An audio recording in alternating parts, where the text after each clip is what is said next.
Assalamualaikum dan salam sejahtera. Khususnya buat pensyarah khusus ini, GM 3043, Pembangunan Organisasi Dr. Siti Nur Syamilah binti Misnan dan rakan-rakan sekalian.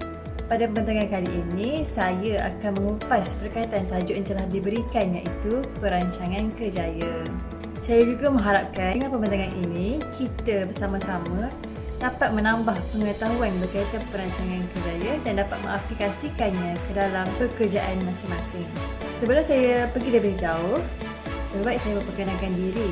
Saya Nur Syahidah binti Jalani, nombor matrik 1058813. Baiklah, pembentangan ini merangkumi definisi perancangan kerjaya, kepentingan perancangan kerjaya, teori-teori perancangan kerjaya, faktor-faktor perancangan kerjaya dan konsep perancangan kerjaya. Apakah yang kita faham berkaitan dengan perancangan kerjaya?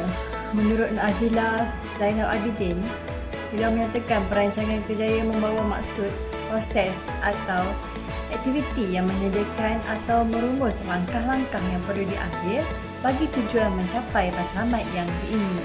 Manakala menurut Maslow, perancangan kerjaya merupakan keperluan fisiologi dalam manusia untuk meneruskan kehidupan. Oleh itu, kita dapat merumuskan bahawa perancangan kerjaya merupakan proses atau langkah-langkah yang dirangka dalam memastikan hala tuju kerjaya supaya dapat mencapai matlamat yang ditetapkan. Perancangan kerjaya penting kerana ianya dapat menguruskan perjalanan kerjaya menerusi kemahiran dan kemahiran yang diperolehi demi mencapai sasaran atau impian yang ditetapkan.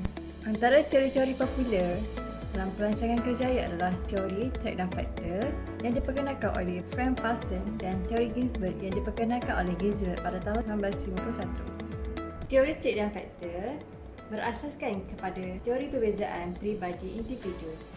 Teori ini mendukung prinsip tentang setiap individu mempunyai corak kemampuan yang berbeza dan unik, yang mana trik-trik tertentu dapat diukur dengan tepat, konsisten dan selaras dengan keperluan-keperluan asas dalam beberapa jenis pekerjaan. Manakala teori Ginsberg pula menyatakan proses perkembangan kerjaya seseorang itu selari dengan perkembangan diri, iaitu bermula sekitar umur 4 tahun hingga 12 tahun. Misalnya, ketika ini kita pasti menjawab jika ditanya apakah pekerjaan yang ingin dicuburi. Kita akan menjawab untuk menjadi guru, tentera, doktor dan lain-lain lagi. Peringkat detektif pula bermula sekitar umur 13 hingga 15 tahun. Menurut teori ini juga, peringkat relatif perkembangan kerjaya bermula pada umur 15 hingga 20 tahun ke atas. Faktor-faktor yang mempengaruhi perancangan kerjaya adalah merangkumi minat, bakat dan juga motivasi. Minat merupakan satu faktor penting dalam kerjaya. Dengan minatlah seseorang itu dapat pergi jauh dalam bidang yang dicuburi. Misalnya Allahyarham Sudirman sebenarnya merupakan graduat undang-undang, tetapi disebabkan minat dalam bidang nyanyian, beliau telah berusaha bersungguh-sungguh untuk menjadi penyanyi terbaik, dan mana akhirnya beliau berjaya terkenal di seluruh dunia, dan sehingga kini lagu-lagunya masih dimainkan walaupun beliau telah tiada. Selain itu, bakat juga memainkan peranan penting dalam perkembangan kerjaya. Selain minat, perkembangan kerjaya turut dipengaruhi oleh faktor bakat. Bakat yang diurus dengan baik membantu individu tersebut berjaya di peringkat yang lebih tinggi. Di samping minat dan bakat, seseorang itu memerlukan motivasi dalam menentukan perancangan kerjaya. Motivasi akan menjadi pembakar semangat untuk seseorang individu itu bertindak dalam merancang kerjaya dan mencapai matlamat yang ditetapkan. Konsep jantina dengan perancangan kerjaya. Menurut Alban McCaffrey 1989, beliau telah menjalankan kajian berkenaan dengan faktor ini. Beliau mendapati bahawa golongan wanita cenderung dalam perancangan kerjaya disebabkan oleh faktor-faktor intrinsik seperti cabaran kerja, peluang pembangunan diri, kualiti maklum balas dan autonomi. Manakala golongan lelaki pula cenderung untuk merancang kerjaya disebabkan faktor-faktor ekstrinsik seperti untuk pendapatan yang tinggi, mendapatkan faedah yang lebih baik, pampasan yang lebih baik serta untuk keselamatan kerja. Manakala konsep umur dengan perancangan kerjaya pula, menurut Di Senzo 1997, terdapat 5 peringkat kerjaya. Yang pertama ketika umur 0 hingga 24 tahun. Peringkat ini merupakan peringkat exploration, iaitu perancangan ke arah kerjaya. dalam kehidupan seseorang. Peringkat kedua adalah establishment, bermula ketika umur 25 hingga 34 tahun.